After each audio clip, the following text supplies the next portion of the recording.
So we've discussed winning streaks before. I've had numerous Calgary Flames fans talk about the 10-game winning streak. Here's the thing, guys. Okay, first off, I'm not wearing a Flames jersey because I don't want to be accused of jinxing anything. But every time I've done a video about a winning streak, the winning streak has stopped. So remember that. I talked about Columbus, talked about Minnesota, I talked about Washington. Every time I talked about a winning streak, that winning streak went kaputs. Done. Gone. Plots. Done. It happens. But let's take a look at the Calgary winning streak. All right. So let's just try to do this slowly here. So the Calgary streak starts with a 6-5 win over Nashville.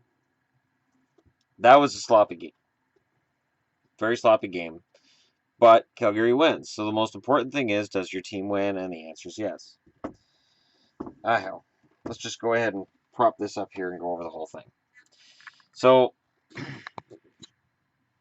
they went over Tampa 3-2. They went over Florida 4-2. They went over Carolina 3-1. Let's get Mr. Marker out. They went over the Kings 2-1 in overtime. They went over Detroit 3-2 in overtime. That was intense. I watched that one. They beat the Islanders 5-2. That score is flattering the Islanders. I watched that one. I watched the 5-0 win over Montreal, which was a slaughter. They beat Winnipeg 3-0, and then last night they beat Pittsburgh in a shootout 4-3. So they equal the all-time winning streak. But of course, the original streak belongs to the Atlanta Flames. Atlanta doesn't want that streak back, I don't think. I think the city of Atlanta owns that streak. I'm not sure. So because of the fact that this is the overtime era, these three games I just highlighted would have been ties back when the Atlanta Flames played. So the Atlanta Flames 10-game winning streak, 10 all in regulation, to me is still the most impressive streak of them. Now, where you can look at this and say, well, look who they've beaten. In terms of contending teams they've played Montreal and they've played Pittsburgh. Okay, and they've beaten them. But here's the thing. So Tampa's currently not in the playoffs. Florida's not in the playoffs. Carolina's not in the playoffs. The Kings aren't in the playoffs. Detroit's not in the playoffs. The Islanders aren't in the playoffs. Winnipeg's not in the playoffs. So if you're not a Calgary fan, you can look and go, well, yeah, they won, but 7 out of those 10 games have been against teams that are currently not in the playoffs. The Calgary fan's going to come back and say, those are the toughest games to win because those are the games that could be hard to get up for, knowing that you've got opponents coming up that are tougher. So it can be harder to get up for those games. So see, there's two sides to this winning streak. You can look and go, well, you needed overtime to beat LA and to beat Detroit, and neither of them are in the playoffs right now. Or you can say, Calgary proved their mettle by being pushed to overtime by teams that are below them in the standings and managing to come up with that extra point. There's always luck involved with a long winning streak. And I remember in the movie Moneyball, the most important quote to me of they go on a 17-game winning streak, the Oakland A's in the movie. Spoiler alert. And you hear Bob Costas say, if you replay these games, nobody wins 17 in a row again. Go back in time, you replay these games, it doesn't happen. So if you replay all these games, odds are one of them probably goes the other way, and we're talking about a very hot Flames team, but probably not one that's won 10 in a row. Here's the thing. Columbus won their 10 in a row, and then they dipped. Now, they've come back up, and they're one of the best teams in the league. They're 1 point behind the Capitals, who I'm currently watching against Minnesota, and it's scoreless in the first. But the question becomes one of, does Calgary use up so much energy on this winning streak that come playoff time, they have difficulty getting back up for it? And it may seem like a ridiculous idea, but I've seen it happen where a team grinds out those wins in the regular season, and by the time the playoffs roll around, they've got injuries, They've got issues, and they have a problem.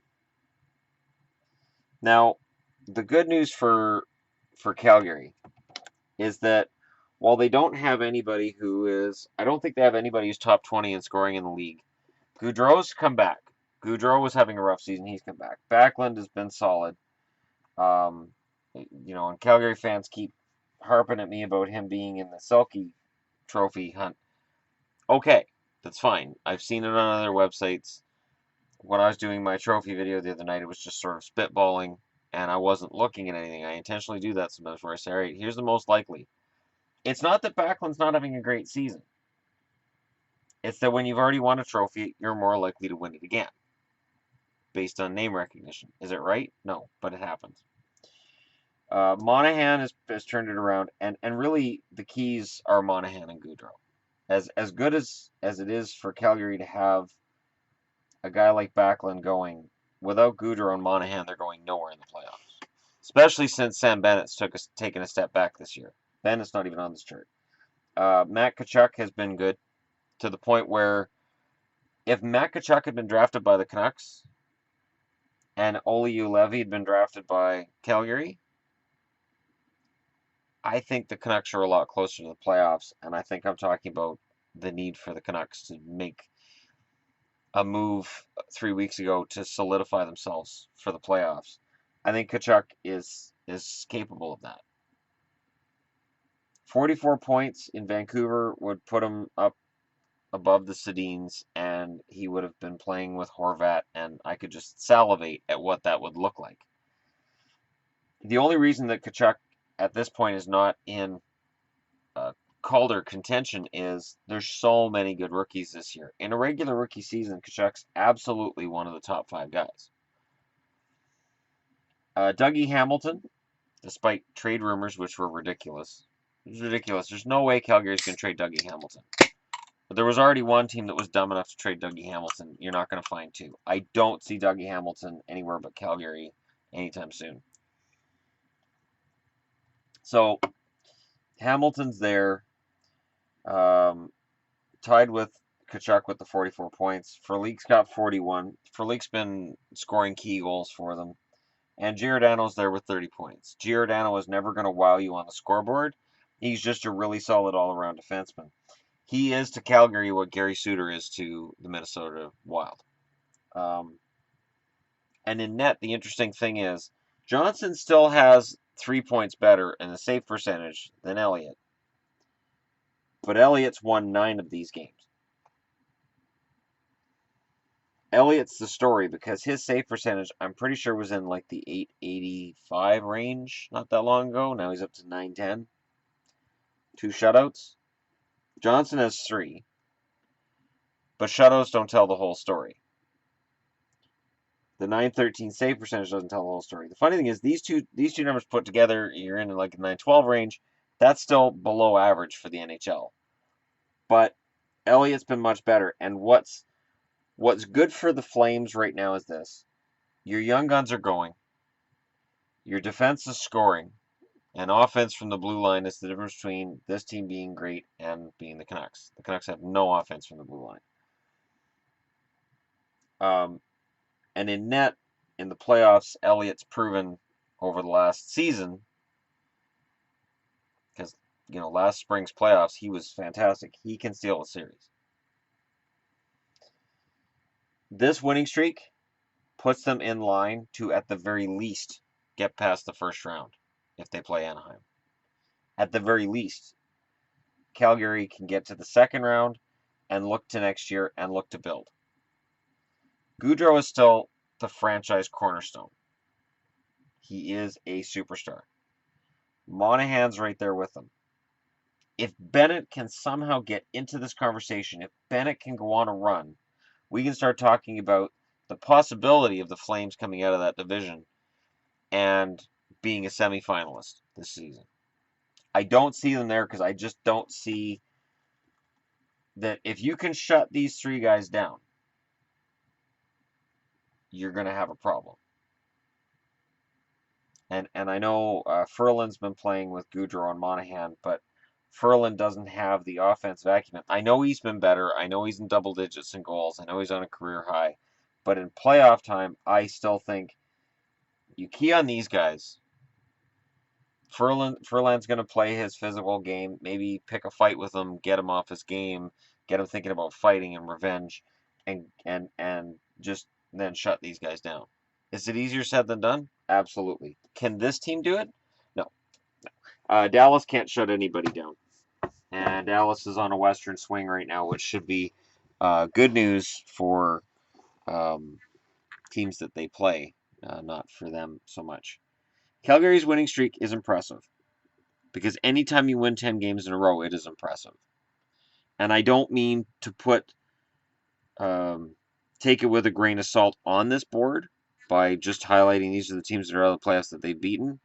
I'm just saying there are two sides to every winning streak. And in Calgary's case, how I see it is when they go into a game that they might take for granted, they might look at it and go, we got this, and then they lose it. And I've seen plenty of teams do that this year too.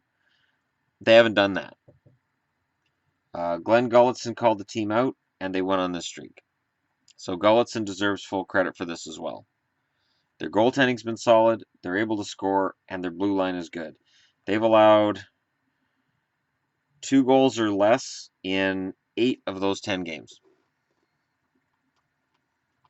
And in the other 2, they allowed 3 against Pittsburgh last night, and they allowed 5 in Nashville at the start of the streak. So you really can't say that's it. That's, that 6-5 win shows it's sloppy because that was at the start, and since then it's been very tight games. 3-2, 4-2, 3-1, 2-1, 3-2, 5-2, 5-0, 3-0, 4-3 with the shootout win. It's an impressive streak, no matter who you're beating.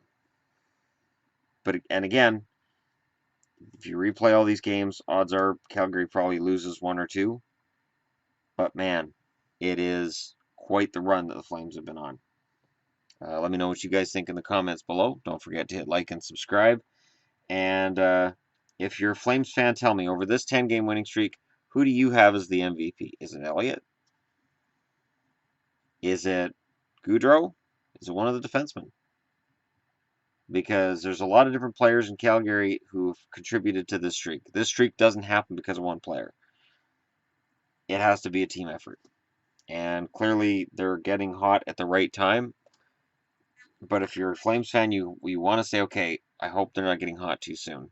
Because we don't want them to hit a cooling trend just as they're rolling into the playoffs. The one thing that this winning streak does is it means Calgary doesn't have to worry about missing the playoffs. That's least of anybody's worries.